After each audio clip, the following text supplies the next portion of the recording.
One more minute.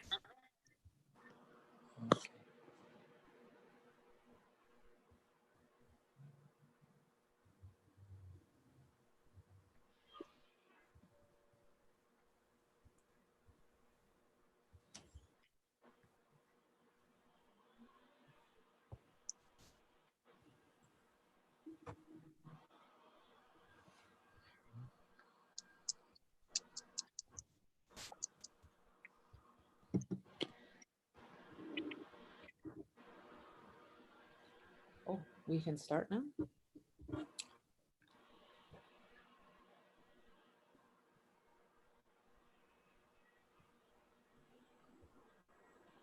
Okay. Sorry, I just didn't know if we were live yet. So welcome everybody who is tuning in here today. My name is Cheryl Whiskey Jack, and I'll be your moderator here this afternoon. I am the executive director of the Bentero Traditional Healing Society, and I'm really happy to be here to spend this afternoon here with you. Welcome to World Refugee Day and Indigenous Peoples Day, first day of summer here in beautiful Treaty 6 territory in Edmonton. I'm just going to introduce Dahlia Mualam, who is World Refugee Day and Indigenous Peoples Day planner. And she works with IFSA right now and a student with the University of Alberta, and she's here to welcome us with a few words.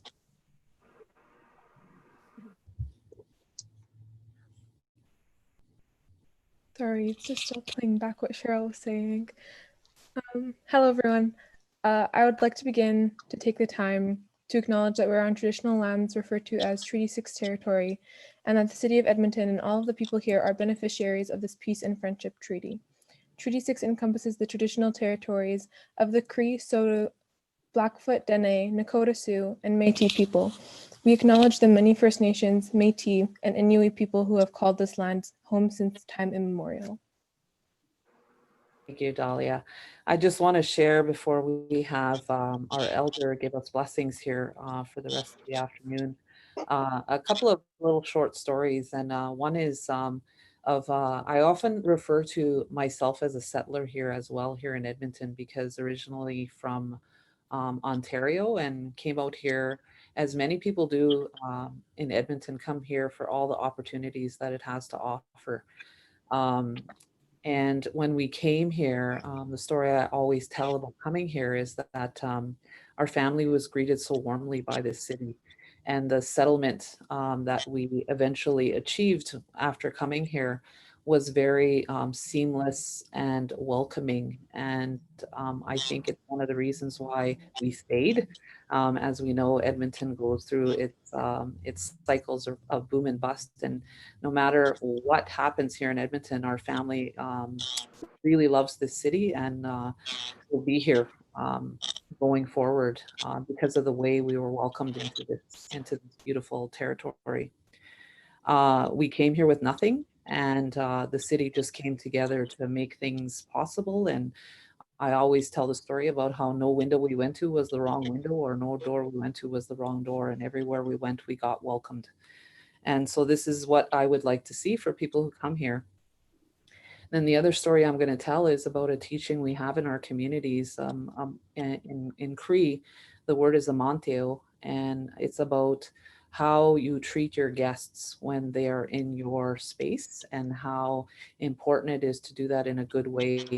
A story I heard from an elder one time was about when she was young, getting guests from Saskatchewan in their home, and they were very poor. They didn't have a lot, but the family that came to visit from Saskatchewan got the very best that they had to offer. And when they left, her dad actually over the mantle pulled the rifle that he used to hunt off of the rack, and he presented it to his family from Saskatchewan, because that's how you treat your guests. You give them the best of what you have to offer, knowing that if you do that, you're always going to be taken care of. And that was the teaching that she remembers as a child, being worried what they were going to eat because their dad gave away the source of him going out to be able to provide for their family. But she says we never went without. She says we weren't rich, um, but we always had everything we needed. And so that was the teaching of Amantio, and I just wanted to share that as we started off. I'm really happy to introduce Doreen Starr, who I've known for many, many years. She actually is an elder, well-respected elder, and she makes her home with us at Bentero as one of our elders. Originally from Little Pine, Saskatchewan, she works with Bentero Traditional Healing Society as a circle keeper and an elder. She got her education from Grant McEwen in the Child and Youth Care program in 2000 and pursued a 2-year Bachelor of Arts degree. Doreen Starr is dedicated and passionate about her culture, traditional beliefs, values, and her language, and is committed to serving and guiding Indigenous communities as she has done for the past 20 years. Elder Doreen will be starting off World Refugee Day and Indigenous Peoples Day with a smudge and a prayer. Thank you, Doreen, for being with us today. Hi, hi. Good afternoon. Thank you, Cheryl, for the introduction. Our language is so sacred, so powerful. And I did my smudge, and there's no right way, wrong way. So what I hear from elders is smudge your ears. So you'll be able to hear, you'll be able to listen the good words from different people. Also, we need to smudge our eyes to be thankful that we have eyesight because our eyes, we need eyes. Also, our mouth, we smudge our mouth. So this way we can use those words of encouragement, the compassion, the love. Also, we smudge our heart to be able to give that love, the energy we need for the ongoing, sometimes we go through struggles. And we smudge every day because it purifies our mind, body, and spirit. And usually we use sage, sweetgrass, fungus, and cedar. And I was told from different elders to smudge every day to thank the Creator that you have life today. And today I am very thankful that I'm able to be with you guys today to share my culture. Our identity is very important, and just to engage in these ceremonies, and even this smudge is a ceremony in itself. And also, what else did I forget? Your ears. I think I said everything. Your mouth, your nose. You're able to smell, and our hands, our body, to be able to have that movement, to have that determination, the empowerment. And I always say, I don't know everything, but I know I'm always told, share, Achimo, because we're all a creation story. Iguaya, I'm going to bless everybody. I'm going to ask my grandfathers, my grandmothers to come help us. The Creator is so kind. And I'm going to use my language because they say, so I thank the Creator for giving me that voice to be able to use my language. That means I'm going to be speaking in Cree. I'm saying I want to pray for everybody. You know, we go through health, we go through loss, we go through so much grief. Sometimes we feel empty, but and they say the words prayers are twice as powerful. And we just need to believe. And they say, give 50, the Creator will give you 50. Nagwaya. I always think of those little kids. I always say they're my elders. They have taught me a lot. So with that, I'm gonna heal one. So I'm gonna my prayer in Cree. It's not on purpose that I'm going to use my language. I was encouraged from different elders that, when I say my prayers, it uplifts to the Creator. It goes to the universe. It goes to the grandmothers, the grandfathers. Exe, nanaskamun. Mi matsun. Num nihtaun. Kapesawem cheko awasako ka. Kahkyo me wa kutua. Nuktawinan. Temagitaun. Aya penato emnan atesta muy mioya na ateste ako siya. Oge minoge. Kahkyo mawagutuan kama. It says all we are all related. Ego minaya kihte big squista mo out. E como tayo, Edmonton, kakyugi go course by pretty muy poco Edmonton all over us prayers for everybody. Kamiyuki Skansia, and I'm saying that we have a beautiful day today. Such a good day to celebrate this life, this uniqueness, the compassion. That means continue striving. Don't give up. That's what our elders always tell me. Just do. We'll help you. We'll guide you. And I'm really thankful that I work for Bent Arrow, because Bent Arrow, we do a lot of culture for our clients, for the community.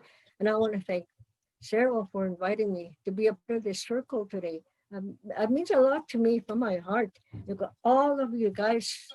I say prayers for everybody. He's been no one gets singi we see that. I'm asking the creator if I forgot something to say a prayer for somebody. I said, you know already, creator. Why? You know, that we have that enjoyment, that belief, that faith. Why actually come go last was a chick. No tag him. I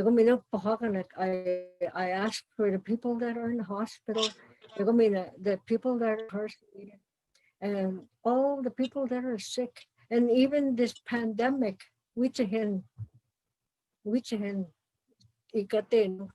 asking the Creator to take it away, to give us that blessing of good unity, and why that, humanity. Pagkikwe, eksama po kagita na nas kuman hay. Thank you.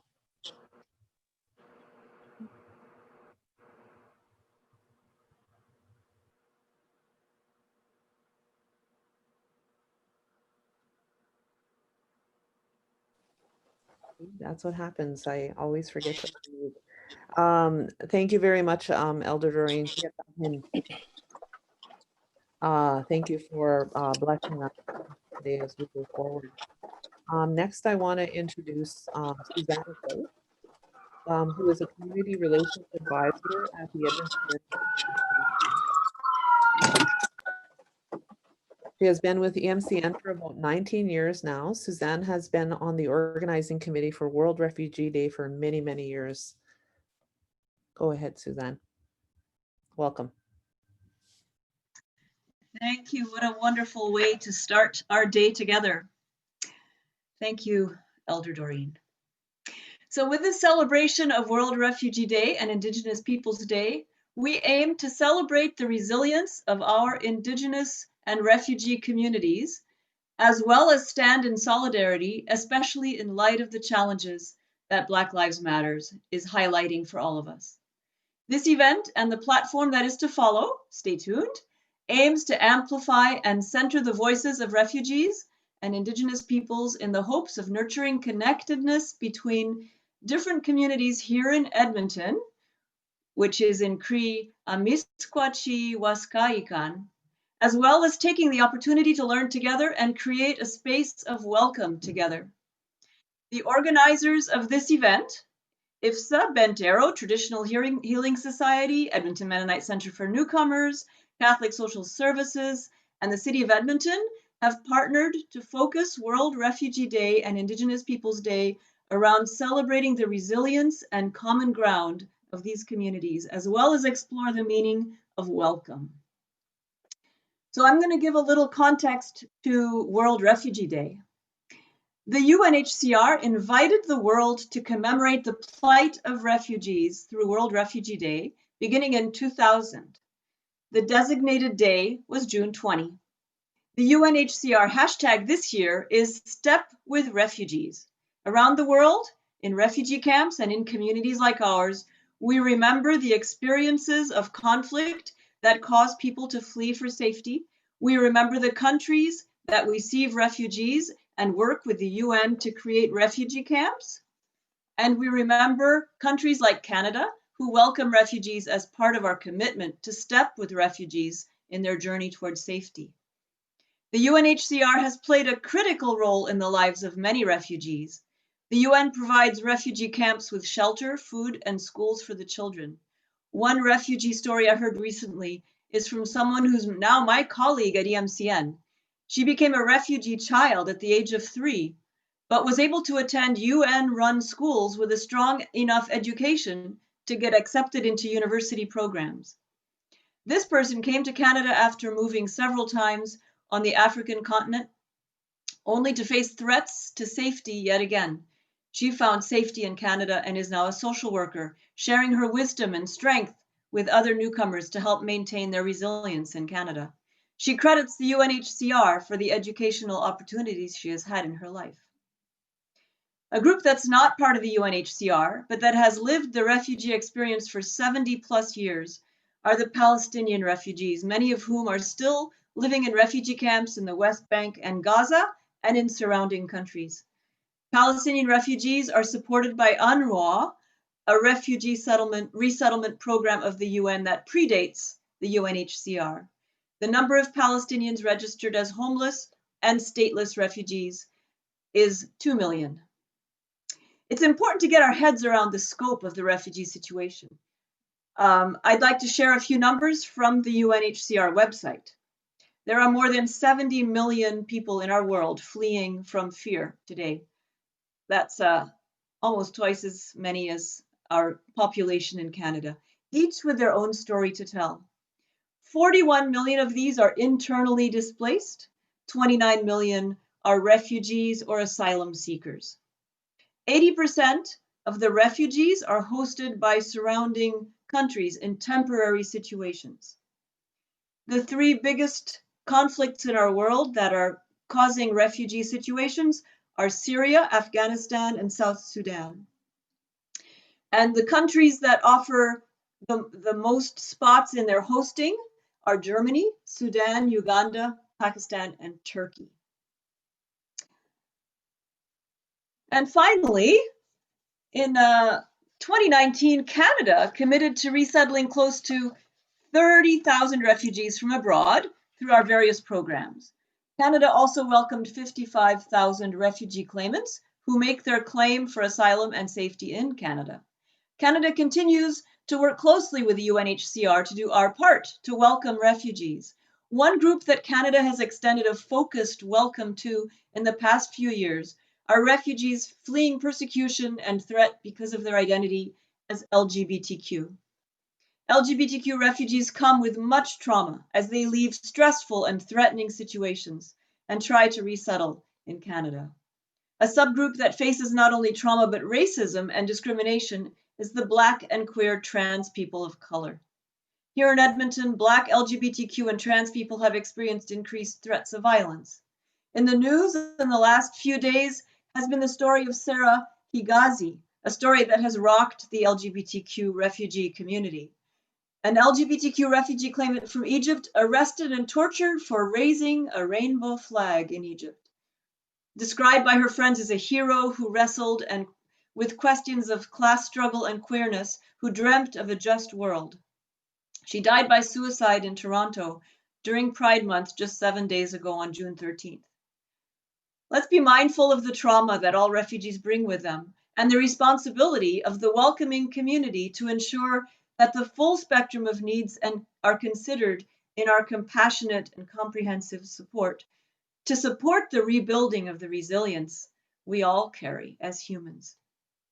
How can we in Edmonton grow in learning how to step with those coming to our community as refugees and walking with them as they thrive and contribute their strength and resilience and talent to our community? And how can we as a community working to connect or reconnect to our roots in Indigenous history and culture, either as Indigenous people or as settlers, how can we do this together to strengthen our relationships and community resilience? We will explore this question through our time together today. I invite you to reflect on these questions not only through the lens of World Refugee Day and Indigenous Peoples Day, but also reflecting on what Black Lives Matters has brought up for us to integrate into our work, and with stories like Sarah in mind. Each person in the 70 million has a story to share. As we welcome and are welcomed, let us step with each other so that all are heard and seen, and so that nobody's left behind. and so that nobody is left out. Thank you. Thank you very much, Suzanne, for sharing that that with us. Definitely some sobering stories and highlighting the importance of days like this and the work that we're all here to do. Next, I want to introduce Wasim Al Zahabi, a Syrian Canadian visual artist living here in Edmonton, very involved in welcoming Syrian refugees, and as a Syrian artist himself, expresses through art by promoting friendship, tolerance, and integration for refugees. Welcome, Wasim. Thank you, Sharon. Hello, everybody. My name is Wasim Al-Dahabi. My nickname is Simo. I'm a visual artist from Syria. Also, came to Canada 2013. As you know, the world is celebrated Refugee Day. I welcome all refugees from Syria and other countries. I decided to show my art to celebrate the life of children, women, and men who find the hope and feel safe again here in Canada after running away from the war.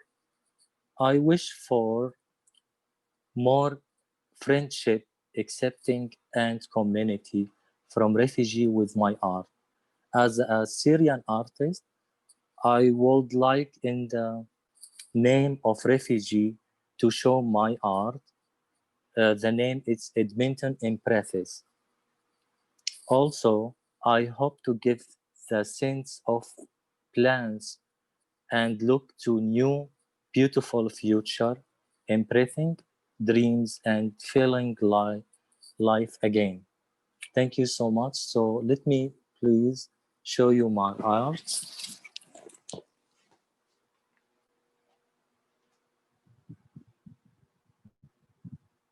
Here you go. This is the Edmonton Impresses that the pair is run away from war or something. So that's my beautiful city here in Edmonton.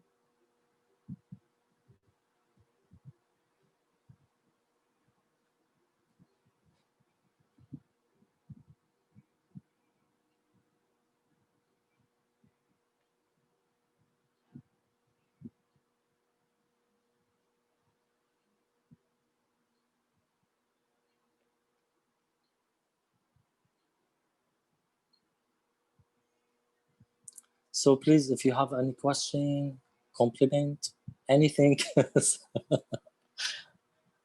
So yeah.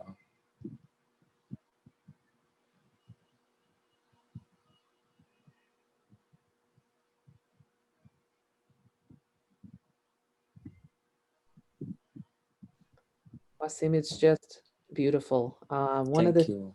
One of the things that I'm appreciating about it right now is, you know, I grew up here in this city, and one of the things I love about having new eyes is seeing what the city is through those eyes, and that is for me what is captured in your illustration here. So thank you so much for sharing that with us. You're welcome. Thank you so much.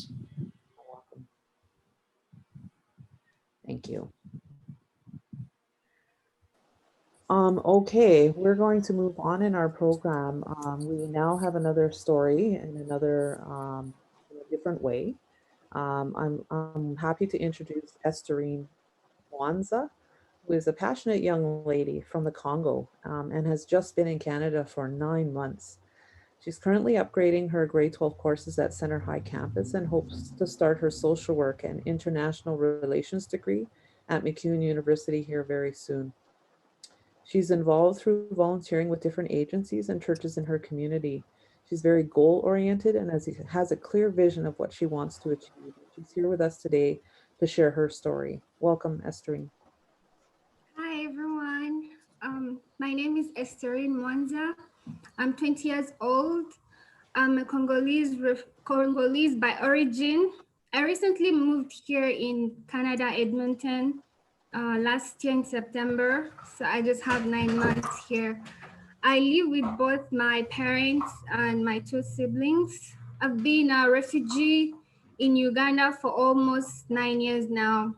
And living in Uganda as a refugee was a bit challenging for me and my family. We encountered a lot of difficulties and challenges. We're often yelled at, go back to your country, you Congolese, go back to your country. And that was like so overwhelming for us. And it was kind of a horrible experience. But coming here in Canada, my family and I was like a big relief for us because we were so welcomed with warm hands by Canadians and different agencies. We received one of the best hospitalities ever.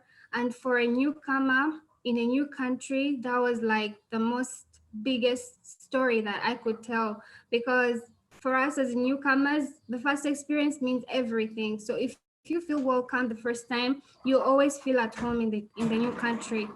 And for my family and I, that was like so amazing. It was this hospitality that really encouraged me to pursue a career in social work and international relations so that I could be able to work with different immigrations and help different newcomers the same way I was helped, because that's one thing I just want to do out there, help newcomers the way I was helped to.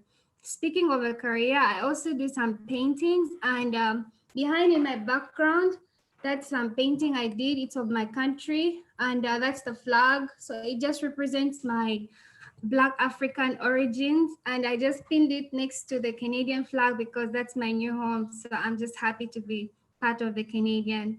And here in Canada, me and my family were happy and blessed to meet a wonderful family from Latin America who happened to be newcomers just like us. By them facing a problem of language barrier, only speaking Spanish and not knowing English, we just joined each other, connecting each other and helping each other learn different languages. Like she happens to also learn our language, Kiswahili, and we also learned Spanish from her. So that's like working together to just grow up in the Canadian society.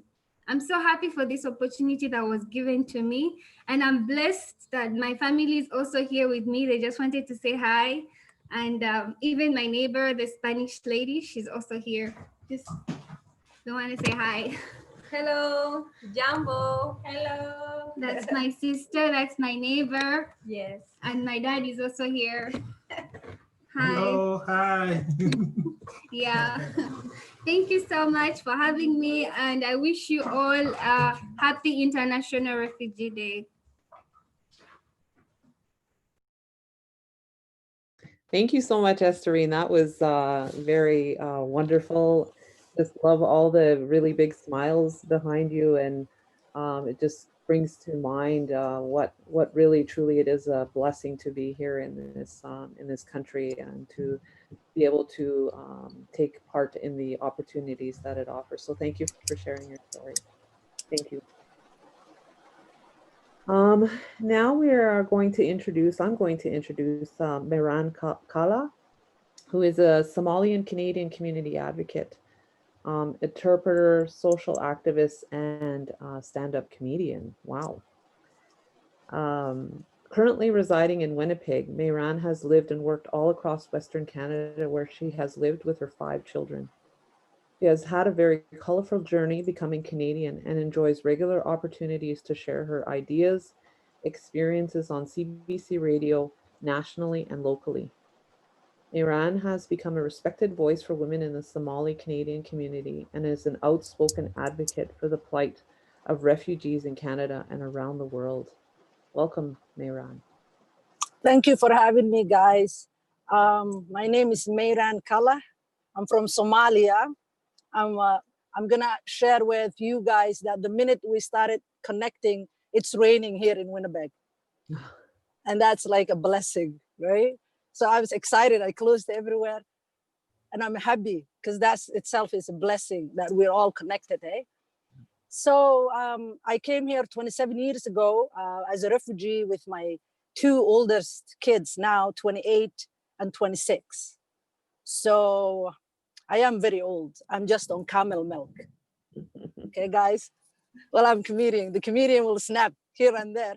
but I'm very lucky to be able to come to Canada and start my journey as a youth in Vancouver when there were no interpreters in 1992.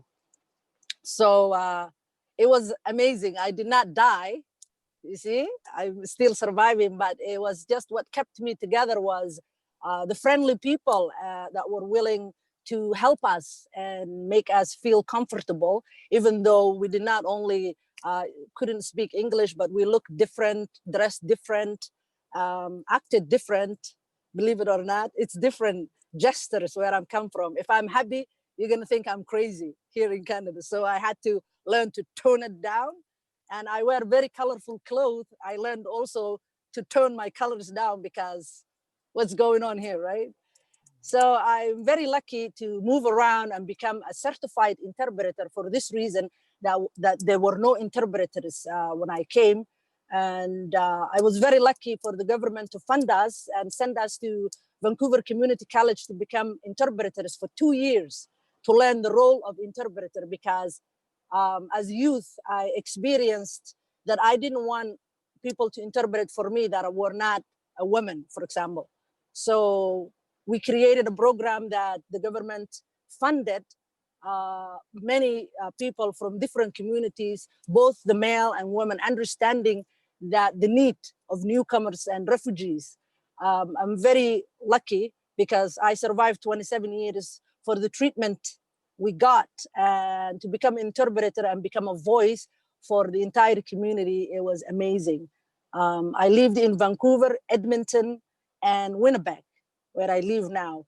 And it's amazing. I developed few hobbies. One of them is I'm a stand-up comedian. Hello. And that's like, I'm from the bushes of Somalia. I'm an ex-goat herder. You can't, you know, but like I said, it's the treatment you get, the welcoming and the friendship that you get that makes you or brings you brings the best out of you, right? So I have 5 kids from 28 and 12. You figure that one out, okay? So, but I will say I will not have any more because hello, this is my story and I'm sticking to it. Thank you for having me, guys. June 20th is always very happy. And to have the Indigenous Peoples Day, the same day, what a resilient people that I'm a part of. Makes me very happy. I'm on Treaty 1 here in Winnipeg. I want to say hello to everyone and thank you for having me. Thanks, Miran. I just wanted to ask a couple of questions while we have you. Um, ongoing debate between Winnipeg and Edmonton about the highest number of Indigenous people. We're sort of first and second. Wow. And you've lived in our city, you've lived in Winnipeg now, and you've lived in other parts of Canada. What can you say about your experience with Indigenous people in those different territories, and what kind of impression did that leave on you as a newcomer to this country? Thank you for asking me that because when I heard that you guys were smudging, I was smudging too.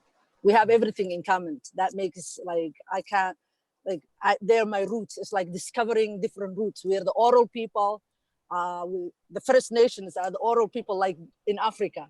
So we learn everything by word, saying to each other. We don't write it down. So what made me very happy and comfortable is the similarity and the respect and love we have our elderly and the way we listen. And both in Winnipeg and in Edmonton, I have roots. Like I said, my Indigenous families, we bake together. I bring the samosa, they bring the danek, hello. So it is, we become family. And the similarity and the resilience of us continuing, even though that we are not where we want to be or how we want to be, but we have everything in common. I have my sister in Winnipeg, Serena Parent. It's an Indigenous young lady that became a social worker. And I dropped out. I'm a dropped out social worker. Hello.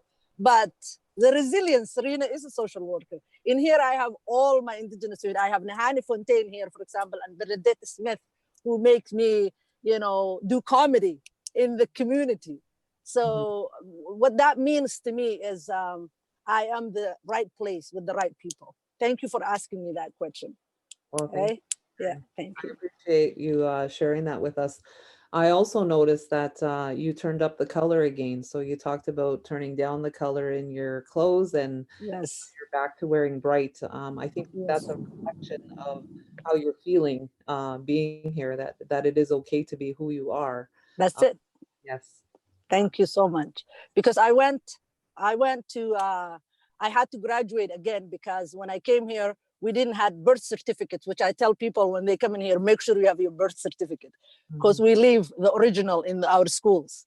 Nobody takes copies. That's another thing I tell everyone. I'm like, bring your birth certificate, okay? Because I just became Canadian citizen, believe it or not, after 26 years, because due to that I didn't have birth certificate, right? But I went to school with youth, and I didn't speak English. And everybody, when I came to class, was like, okay, is she okay? Because I could be wearing very colorful clothes, a blue wrap around, I like to call, and a red, however I was feeling, right? And I learned very early on to be like, hello, what do you do? But when I learned English, I had the chance to express with the language and tell everyone when we wear very colorful, it's how happy we feel and how happy we are that we're coming to you. You know what I mean? This is not a funeral. Hello. So we're going to bring all the colors. And that's why I still wear my colors everywhere I go. I'm weird. Hello. Yeah. And I Yes. hope you share that with people as they come, because that definitely, I love color. So Thank you. keep sharing that. Thank you Thanks so much. for being with us today, Miranda. I really, Thank you for having me. yes. Thank you. We're going to move on in the program, and I'm just really happy to welcome and introduce Councillor Andrew Knack, who is the city councillor here in Edmonton in Ward 1. He's currently serving as a council representative on the Accessibility Advisory Committee, the City of Edmonton Youth Council, so that's looking upstream, that's awesome, and the Edmonton Transit System Advisory Board. Andrew is also responsible for 4 council initiatives, and those include Next Gen, Seniors, Public Engagement, and Transportation Innovation. Welcome, Councillor Knack. Thank you for being with us today. Well, thank you so much for having me. It is hard to follow so many talented people. So next time I feel like I should be at the beginning so that we can just enjoy all of the talents instead of having the politician midway through. But thank you so much. This has been wonderful. And I just want to thank, along with you, Cheryl, Suzanne, Wasim, Estherine, and Myram for your just sharing your stories. It's been wonderful to get to hear that and to celebrate with you today, World Refugee Day and Indigenous Peoples Day. Mhm. Thank you. So we've had stories, we've had visual arts, we've had perspective and comedy, and now we're ready to hear some music. I want to introduce Frank Basai, who is an Edmonton-based musician, social activist, refugee advocate, and settlement service with Catholic Social Services. Frank has been on the organizing committee for World Refugee Day for many years. Aside from his community work, Frank is a professional musician who plays violin, guitar, and a 5-piece multilingual folk band called La Fuzz. That's Uh, it. yeah, and they even have a website. That's how legit they are. It's www.lafuzz.ca. Frank will sing an original composition directed to encourage open hearts, open minds, and a world shared by all. It is called Wouldn't It Be Fine? Welcome, Frank. Hi, everybody. It's so great to be a part of this this wonderful group of people sharing stories and ideas. I guess I wrote this song because I've kind of noticed that there's some people out there who don't seem to understand how important it is to share the world. That seems to be going on a lot, and I find it very concerning. And so I wrote a song that is a message to those who might resist the freedom to share and to learn of the other. Here we go. Let's see if I can get it right.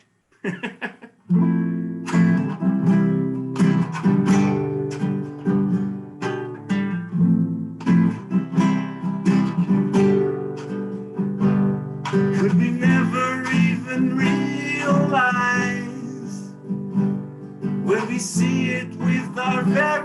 eyes. We might change the way we feel inside, breaking all the rules just in time.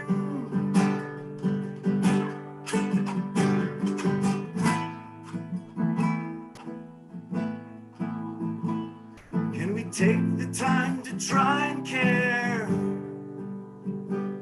When we hear the words we mustn't dare, try to bend the rules and end our despair. See the light of day, everyone must share. Wouldn't it be beautiful if the world could live as one? Wouldn't it be wonderful? There's room for everyone. Wouldn't it be beautiful to share the light of day? Wouldn't it be fine? Wouldn't it be fine?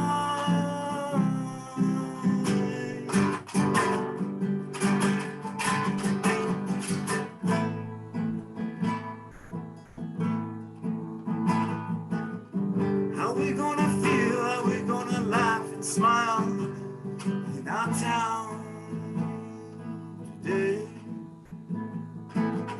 What we gonna see, what we gonna feel, what we gonna see right before us, 'cause it might not last forever.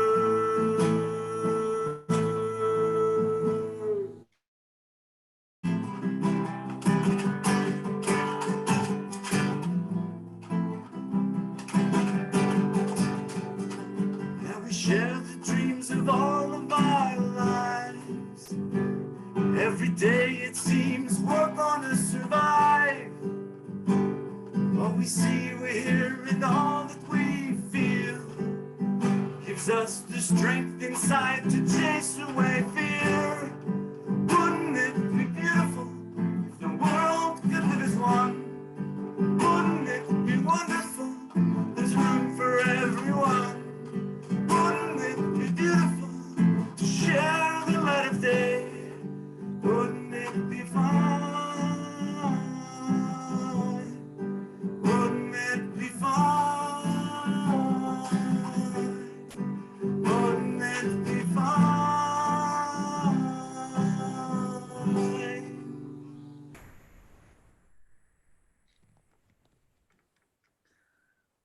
Thank you so much. That was gorgeous. That was beautiful. Thank you, everybody. Tanse, tanse. Asante. Thank you. Thank you so much. We're going to keep going with the program here. I have traditionally on World Refugee Day, we like to finish off with a some calls to action, some real thought-provoking things that you can think about, putting into action, and then some real practical ways that you can do that as we go forward from today. Because today is just one day. There's just every day that follows. And what I want to say here is that some people say that it takes one drop for a cup to overflow. For the Canadian Council for Refugees, it took one more knee on one more man.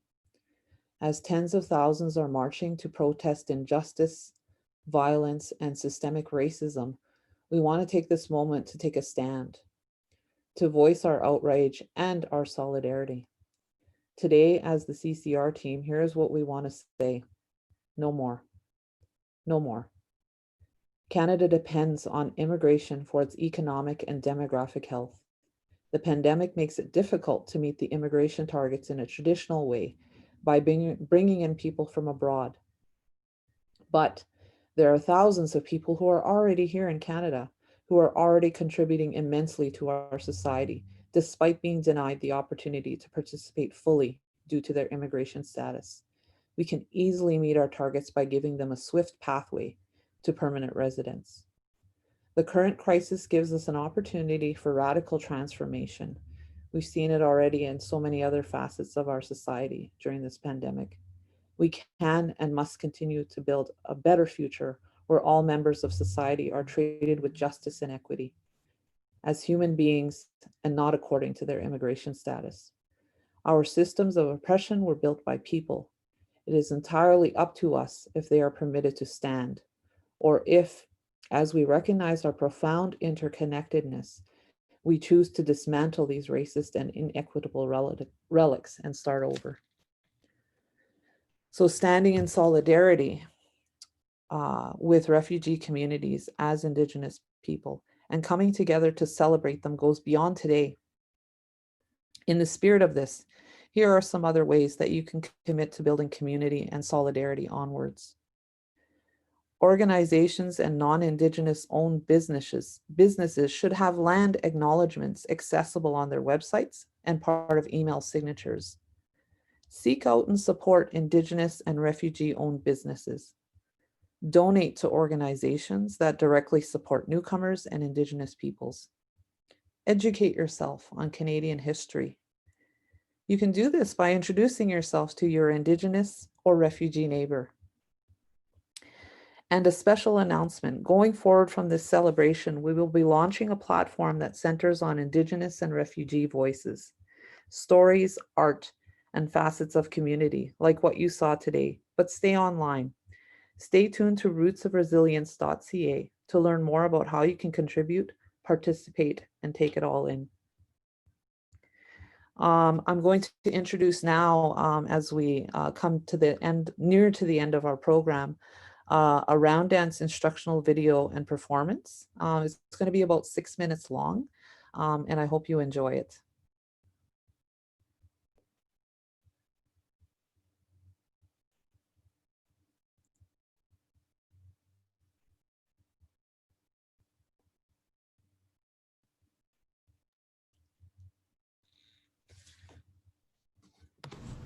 Hello, my name is Christy Pace, and I'm the manager of the Practice of Ceremony Cultural Support Services at Bentero Traditional Healing Society.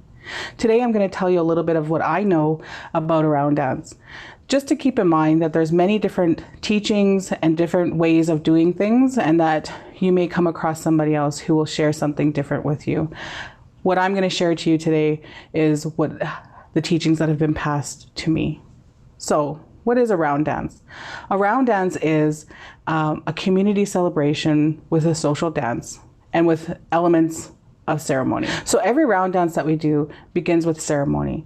So the way I've been taught is that we start with a pipe ceremony.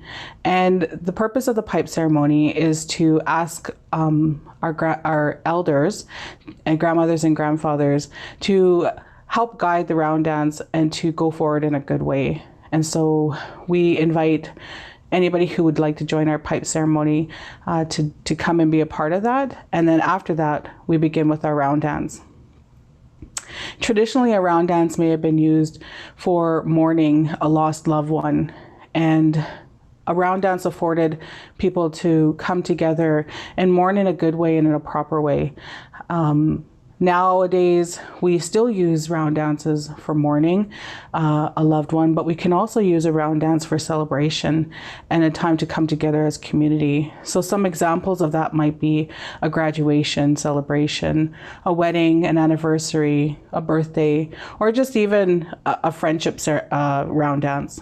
So how to round dance? When you get to a round dance, you're going to see a lot of sights and sounds and a lot of things happening, and you'll have the singers and the drummers usually in the middle, and we use hand drums at a round dance. At a powwow, you'll use a big drum, and at a round dance, you'll have singers using hand drums. And you would come together around those singers and hold hands with your fellow community members, and we hold hands to show a sign of connection and togetherness, and we just move left. And we move left because the earth moves left. So we honor Mother Earth and we honor our natural elements. And it's important to acknowledge our natural laws in our traditional ways. And so we have many different natural laws incorporated into our ceremonies. And I would just encourage you just to do some research, watch some videos, talk to elders or knowledge keepers to learn more about what those natural laws are and how ceremonies are done. It's best to experience a ceremony and learn in a good way. So round dances are typically held during the fall or winter months. Traditionally, that was a time for gathering and getting together with community. And traditionally, powwows are held in the summertime. So you'll usually find that the cycle for round dances will be around fall or winter, and powwows will be during the summer months. So when you're looking for a round dance, that's usually the times that they'll be available. And they're held in the city as well. There's different agencies and groups that'll put round dances on, so you'll be able to find one fairly easily to attend if you wish to do that. Another thing that happens at a round dance is the host will purchase giveaway items, and those giveaway items are a way of the host giving back to the community members, family members, and friends who've joined them for the round dance. And so we want to show our gratitude for everybody coming, and we give gifts away. And then once everybody receives their gifts, the singers will sing a song to honor those gifts being given out. And when the honor beats are being played, that's a time when you would hold up your gifts and shout and say thank you for the gifts that you received. So it's about giving and receiving, and that's much of how our traditional ways are, is giving and receiving. And also, you might see a lot of ribbon skirts and ribbon shirts being worn at a round dance. And if you have one, and we encourage you to wear it, it's just a really nice way to showcase traditional clothing and outfits. I don't call them outfits, but clothing. And it's a good way to let other people know that this is a time for ceremony. And so I just thank you, and hopefully you've learned something, and hope to see you at a round dance.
Looks like we mixed a little bit of contemporary round dance in there. I'm not sure where that video was picked from, but typically it's just the drumming and the singing that happens at the round dance. And so you could hear that in the background of the round dance video that we showed.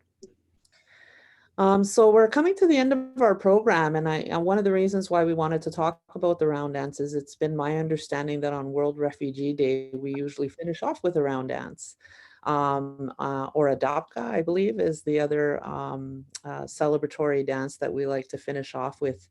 We talk about here in Cree country about the concept of wakotawin, which is a Cree word that talks about our interconnectedness, which is something that we've been talking about here this afternoon. We started off with Suzanne sharing about the reality that we have in front of us and the work that needs to happen.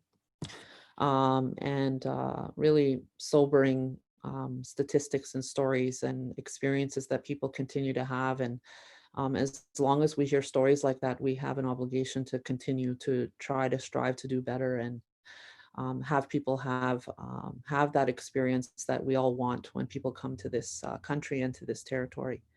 We moved on to Simo, who shared with us that beautiful piece of art that, again, I'll say that when I see this city through a newcomer's eyes, I again see the beauty in this place. I'm sure people from Alberta can appreciate when you have visitors who have never seen the mountains and seeing their reaction to the beautiful mountains when they see them. That's how I felt when I looked at Simo's piece of art. So I just want to thank him again for reminding me that we live in a beautiful place, and to share that beauty, and to try to always look at it with those eyes like Elder Doreen talked about at the beginning, to experience with the senses that we've been given by Creator, with our eyes and with our ears and with our hearing and with our smell and our touch. We moved on to Esther, who's young, who's here, who has all of this energy and passion and excitement. And you know, what the duty I feel to Estherine is, you know, to keep that fire lit in her, because we'll all be beneficiaries of that if we do. So thank you, Estherine, for sharing that story, and the hopes that you have and the excitement that you have about the future you're looking forward to. So thank you for that. And Mayran, hello. Thank you for sharing your color, your story, your perspective, and your wisdom with us today. I really appreciated you joining in with us, and always important to have our city officials come and be a part of the activities that we have, for them to hear and to share and to experience how important this work is. Thank you, Councillor Knack, for being with us today. I really appreciate that. And of course, Frank, you know, Frank is a settler here, and I hear beauty, I hear acceptance, I hear welcoming, I hear hope, I hear all these beautiful things when I hear you share your music with us, and we need more of that. So thank you for sharing that with us today. And then we had the calls to action. Again, very practical things that we can do, and the ripples will go forward. I just want to thank everybody for taking time out of this beautiful day to spend some of it with us. And I encourage you all to enjoy the beauty of Amiskwachiwa Skygun, otherwise known as Edmonton, here this weekend. I hear it's going to be beautiful. Thank you. Hi, hi, miigwech.